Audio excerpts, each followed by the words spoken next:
The story of America's independence begins in the mid-1700s, when 13 colonies lined the Atlantic coast. They were proud to be part of the British Empire, but tensions grew as Britain, deep in debt after the French and Indian War, began taxing the colonies.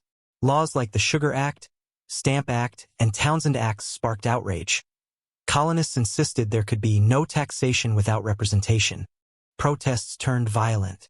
In 1770, British troops killed 5 colonists in the Boston Massacre. 3 years later, the Boston Tea Party defied Britain again, dumping tea into the harbor.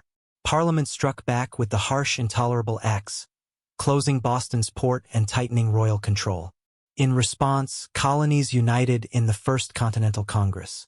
In April 1775, at Lexington and Concord, gunfire erupted, the shot heard round the world. The Revolutionary War had begun. The colonists formed the Continental Army, led by George Washington, and still pleaded for peace. But King George declared them rebels. Then came Thomas Paine's Common Sense, a pamphlet that convinced ordinary Americans to demand independence. In July 1776, Congress adopted the Declaration of Independence, declaring all men equal and governments dependent on the consent of the governed. The war was brutal. Washington's troops suffered at Valley Forge, but victories at Trenton and Saratoga kept hope alive.